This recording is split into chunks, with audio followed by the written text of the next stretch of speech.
So let's get started. Real quick, I'm going to give an introduction and then I'm going to let you guys introduce yourselves and then we'll dive into the topic of youth leadership. My name is Matias Ramos. I'm communications coordinator for the Talwar Network, and I also help with the Youth Economic Participation Initiative. The Talwar Network is a coalition of now 350 universities. We reached that number last month. And the thing that unites all these universities is their concern for community engagement, for not just establishing research and churning out graduates, but also making a positive impact in the community. As this mission grew over the last 10 years, one of the societal problems that presents itself in many of our countries is the issue of youth unemployment, is how we prepare the next generation to be ready to take on that marketplace, not just as employees, but as job creators. And that was the birth of the Youth Economic Participation Initiative, which led us to go around the world looking for projects that are exactly focused on this issue. And as you know, this is how our relationship was born. So today we'll be hearing from two groups, one in South Africa and one in Zimbabwe, that are part of the Youth Economic Participation Initiative. And I'll begin by giving the space for our friends from Zimbabwe to introduce themselves and their project. Thanks so much, Matthias. Hi, my name is Marla, and I'm representing a very the non-profit organization running and collaborating with the University of Zimbabwe to unemployment and underemployment that's plaguing many of our graduate students. We have a lot of trainings based in entrepreneurship, leadership, and personal development. And yeah, that's pretty much it from us. Great. So now let's give a space for our South Africa folks to do the same. Hi, this is Elli Yiannakaris, and with me I have Wajdi, and we're from the Raymond Ackerman Academy of Entrepreneurial Development in South Africa. We run a 6-month skills development program in entrepreneurship at the University of Cape Town and University of Johannesburg. And part of that skills training is to provide our graduates with post-program support for the entrepreneurs who have gone into their businesses to help them to create sustainable businesses. And that the Graduate Entrepreneur Support Service is part of the YEPI program and one of the YEPI 8. Great. Wajdi, you want to add anything? Yeah, I think the program, when we talk about sustainability, it's really helping them to grow and develop themselves, both as individuals, so it speaks a lot to the youth on leadership, but also to develop their systems and their processes and their market within the business. So it's twofold, one, the individual, but then also the business itself. That's what the GESS program is about. That's right on. So my first question for the two groups, and you could choose who tackles it first, is how does youth leadership present itself in your programs? What kind of space do you create so that people that participate are not just observants, but actually can become leaders both within and outside your project? Perhaps I can start from South Africa. So we run a 6-month full-time training program first. And in that program, the students who are selected are exposed to 3 key areas. The one is business idea generation, the other is business skill theory, so learning the fundamental business subjects, and then the last is the personal development, professional development, and leadership development. And by leadership, what we're really trying to do is to empower them, to build confidence, to give them a sense that as an organization, we really believe in their journey and what they're about to do, But ultimately, what we're trying to do is to create role models for youth in South Africa, but also role models for the communities that our young students come from.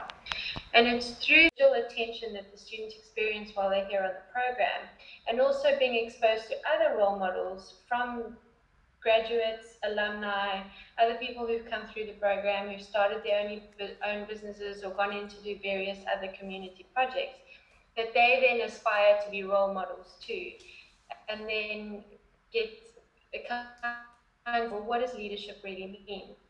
But perhaps overarching all of that is the patron of our program, Mr. Raymond Ackerman, is a very well-known entrepreneur in South Africa and has an incredible sense of leadership, number one.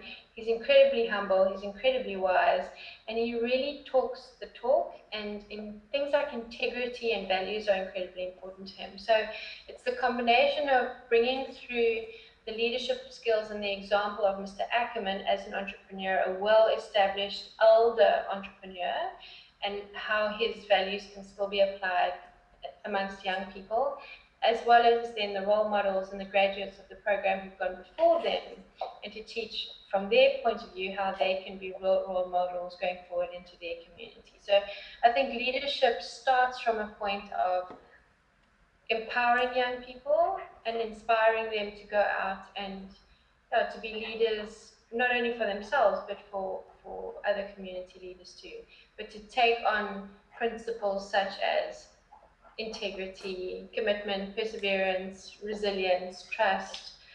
Those are the kinds of things that we try and teach here.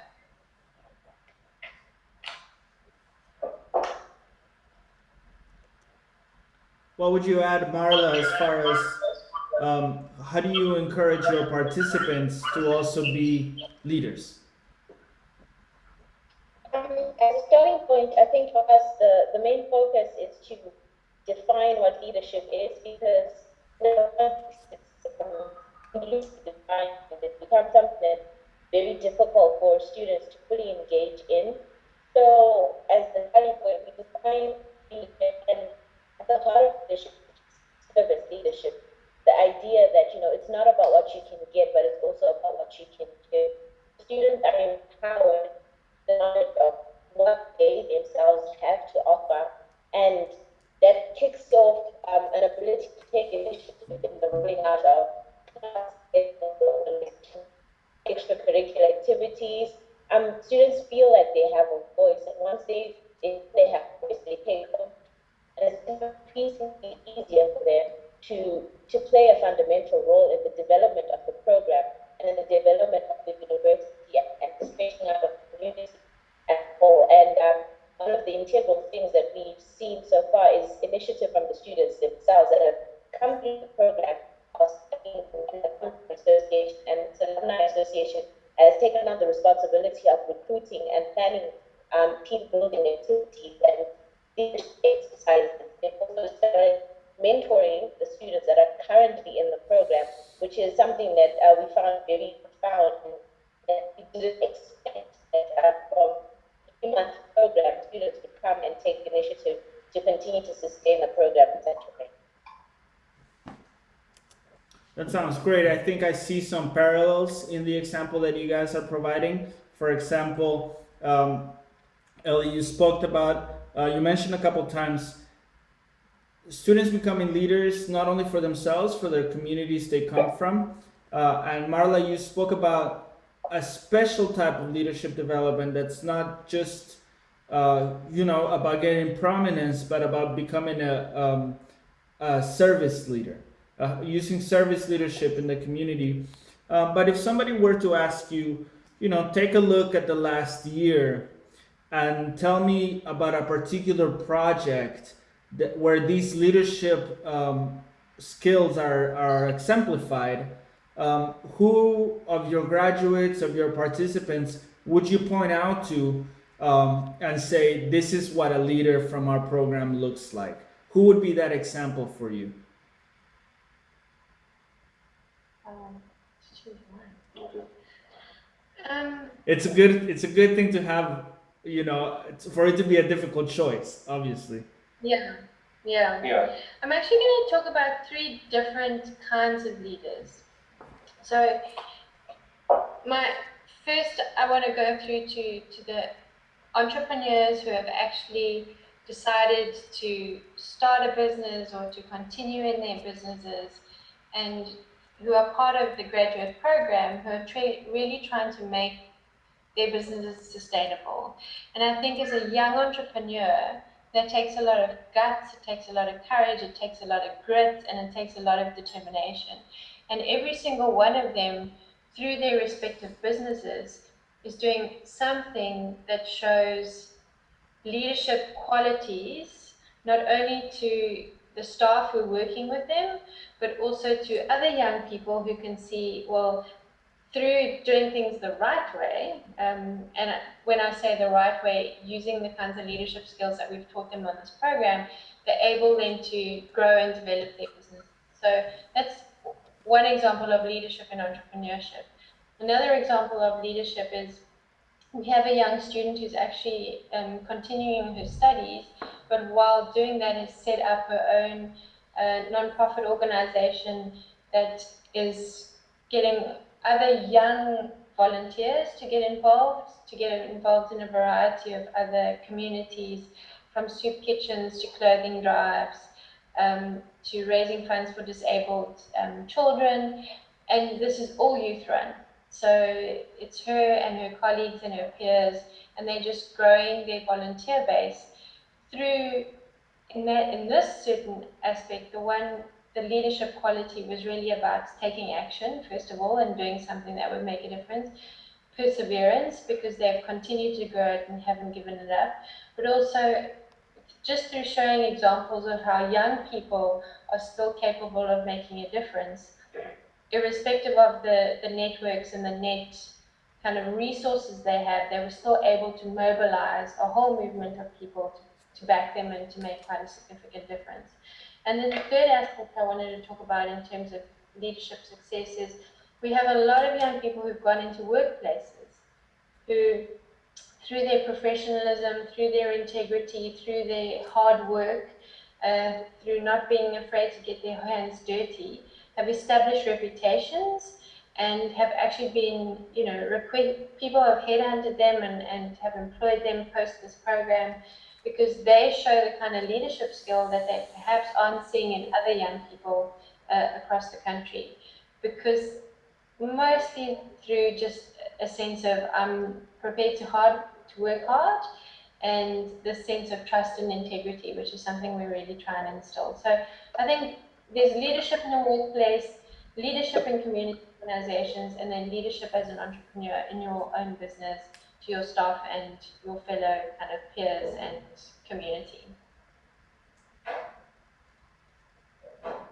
I totally agree with what Ed just shared about how the leadership can impact, and our notable students would be students that have done some work with leadership in community, and that's two students, Frank and Kim, who identified a children's home that is just outside Harare, and it's been one that's been neglected, and very few people have access or knowledge of it.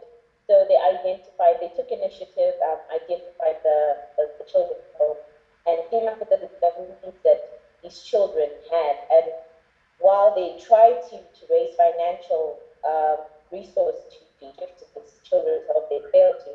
They adapted their approach by recruiting other students that had taken part in the program and just spending Saturday afternoons teaching the children basic reading skills, playing games with them.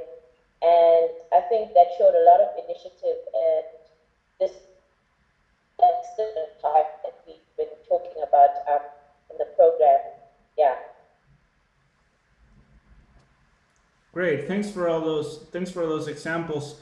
I think one of the things that I'm hearing is that you could say that leadership is exponential, that as you form a leader, you find a new one, and we're welcoming somebody here.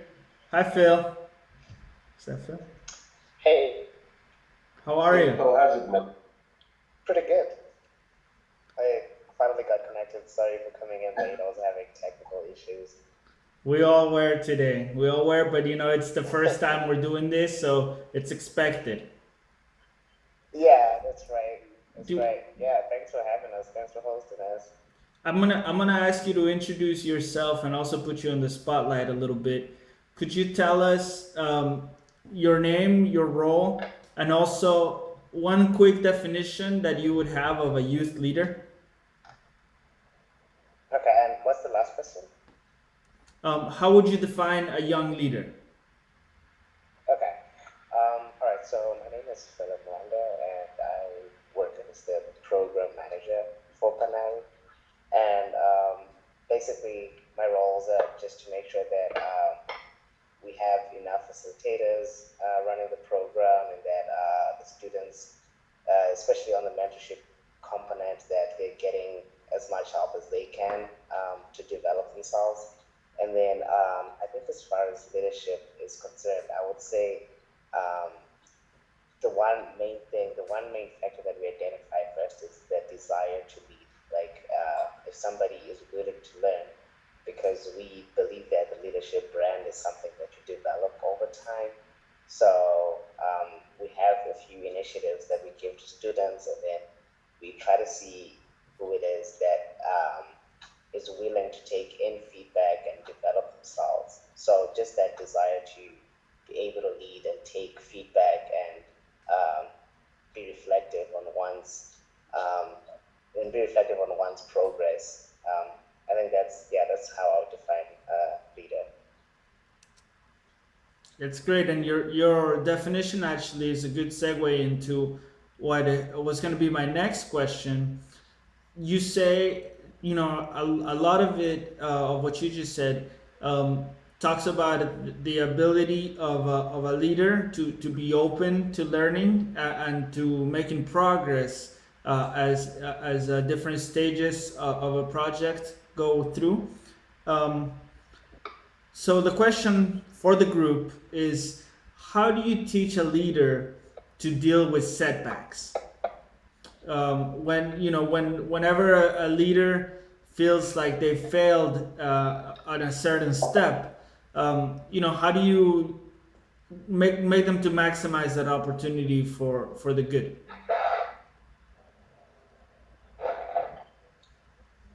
I think, I don't think it's just one event. I think it's a process of engagements. And so if we look at the students that we have, and especially in the GESS program, we've engaged with them through a very structured 6-month program. Okay, so let me backtrack and let me just say, these students are not graduates. They just got a matric or grade 12 at best. Okay, so they come in here with that secondary education as the highest education. So we recognized a while back that personal development and personal support, and when I say that, I'm talking about really one-on-ones with a professional, that where they can actually just talk a bit about themselves and about their challenges. Because we talk about leadership, and often part of, when I look at them, part of them becoming a leader is to recognize that the failures or the challenges in their lives doesn't mean that they're a failure. It just means that these are challenges that they have. These youngsters come from rough backgrounds, so that's just at a very personal level. We start overcoming them. I'll give you one example. One of our students that is really doing well in terms of his business and really doing some interesting social innovation, and never grew up with parents. So that's always been a case for him, where he feels, well, was he good enough for them, or wasn't he good enough for them? And so it's an area that he constantly has to perhaps, well, not easily speak about, but through his engagement with Carol heads up the personal development part, he's able to address these issues. Now, this issue is something that even grown people will battle with. So these youngsters, for me, just by the fact that they're engaging with this matter, already makes very interesting dynamic individual. Now, whether we want to call that a leader, I don't know, but they're just very interesting individuals. If I can speak about business, if I take a young man like Becky had a brilliant idea. We thought it was amazing. We did some research. The market was very excited about it. And for 6 months, he just battled to get business. So did he give up? Did he stop? No, he continued. And through that perseverance, he's identified now another opportunity that he wants to explore. And so that he realizes now that success is not just a one-way street. You need to fall a few times and get up and really try more. So that's been an interesting, just two examples, and a very personal one, and then just in a business one, where you can actually see the leaders. Elli? Well, I'm going to hand over to the Zimbabwean team to comment.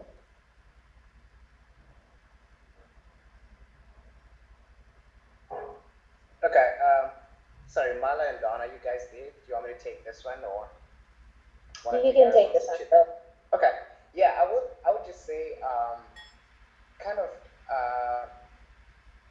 in a lot of the cases, what we've seen is that there is a lot of hesitation in taking a lead role, and this is just something that, especially on the female side, like they shy away from it, even though in the institutions and in our program, there are a lot of, it's led by a lot of women, but then we still find that that zeal to lead or that confidence is still lacking. So one of the ways that we try to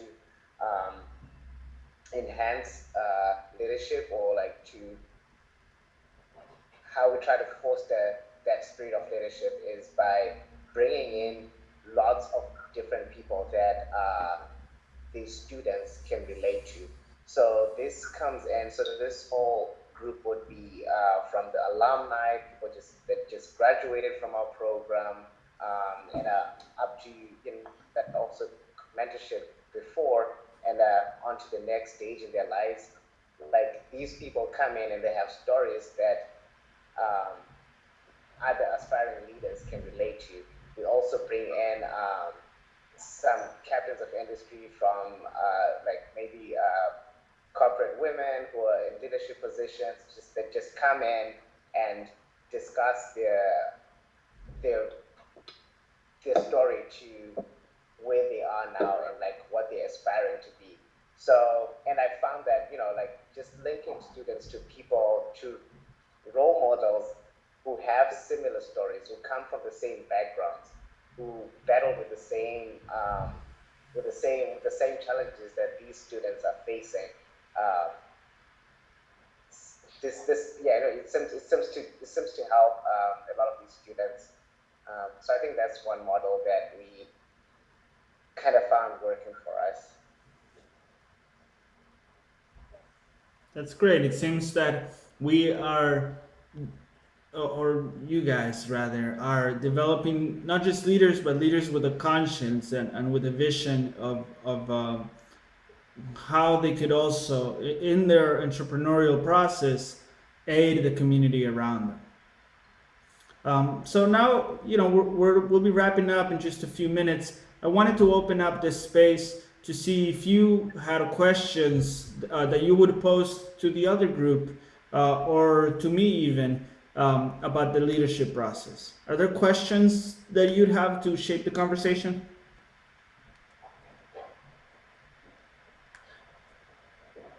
Yeah, I think not perhaps a question, but a comment around, often, and I mean, I listen to my Zimbabwean counterparts, and, leaders are not necessarily just big business and politicians, or leaders are not necessarily people just with a name tag or a title. There is some amazing people are doing some amazing things within their communities, and we see it definitely in our program.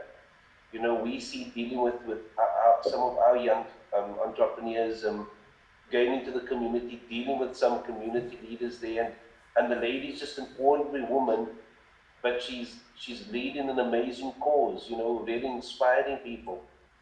And so part of our challenge being in an academic institution is also to recognize that often a leader and what we think of a leader from an academic perspective, it's not,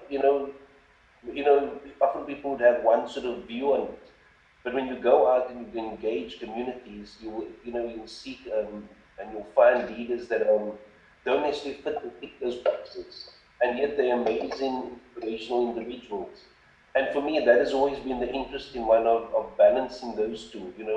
The entrepreneurial element, the academic element, and perhaps the third one is really the community engagement element.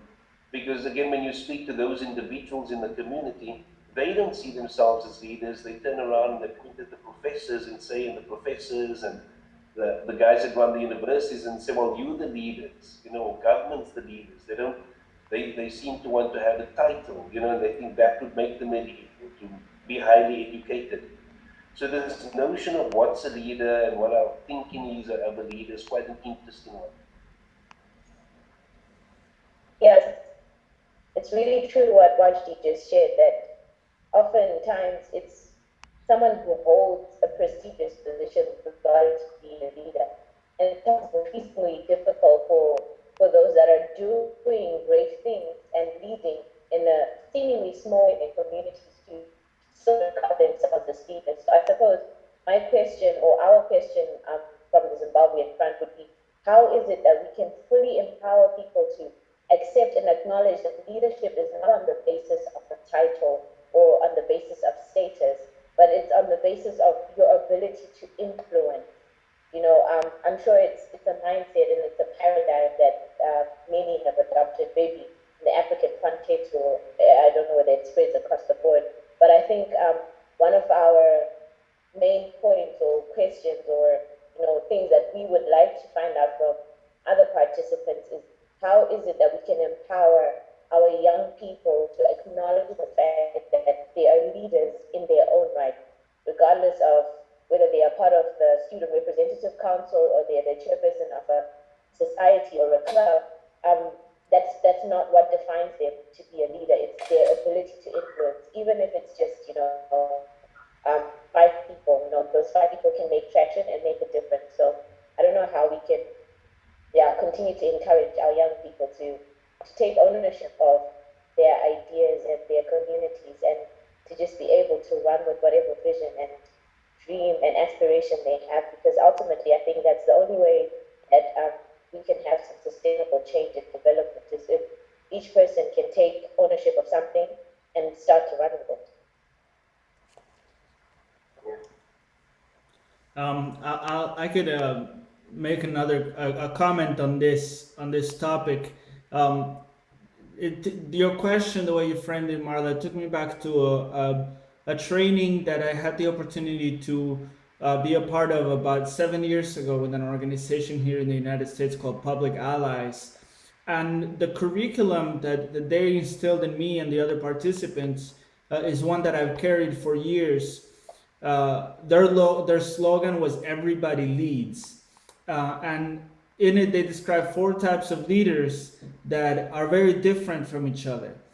Sometimes we think of the leader of the person with the megaphone, with the nice speech, with the eloquent ways of describing complex ideas and inspiring people. But there's other types of leadership, such as the person that handles the logistical aspects of an event, may not be a good public speaker, but will lead a team to get things done. Somebody who's a nurturer may not be a public speaker, but will ensure that everybody that's part of a team feels like their needs are taken care of in order to fully flourish in their work. Also, one could be a communications leader, somebody that is well apt to explain to others the mission and the vision of a project. So I think one of the best ways to encourage people to see themselves as leaders is by identifying different types of leadership and making them think which type of leadership they could implement. Yeah, I think just I'm sorry, Paul. Perhaps you wanted to say something. No. I'm fine. Okay, go. Thanks. Please go ahead. Okay, I think that, Mateus, you raised a good point. They often say leaders develop leaders, and I'm seeing it now, especially with the entrepreneurs, with the teams are starting to grow bigger. You cannot be everything to everybody, and so part of it is where you need to start empowering your workers, and that's not always easy. So this notion exactly what you said, certain leaders have the vision, so they give the direction. Others are the doers. Others are more the backroom specialists. So you need to be able to look and understand that. On another topic, I mean, we've been going through some interesting things here in South Africa and at universities as well.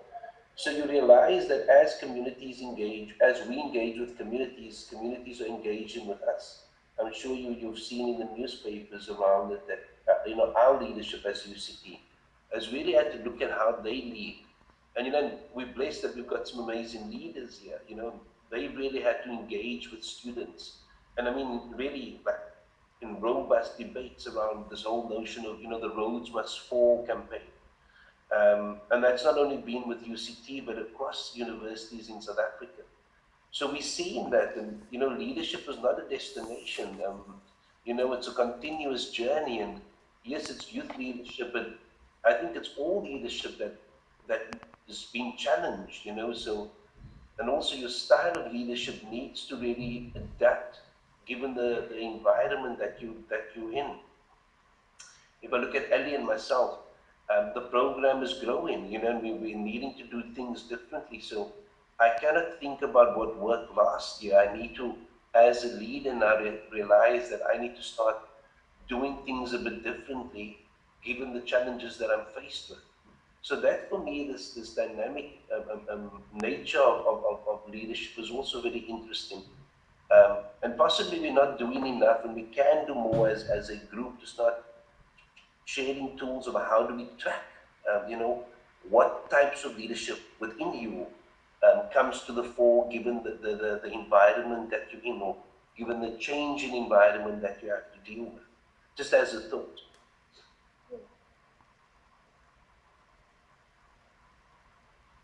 Thanks so much for sharing that, both of you. I really like the fact that Wajdi, you shared that leadership is a continuous journey. So there's never going to come a point where anyone can say, I've arrived and that's going to go up. Because as you shared, you need to adapt. What worked for us last year isn't necessarily going to work this year, and it necessarily won't work next month.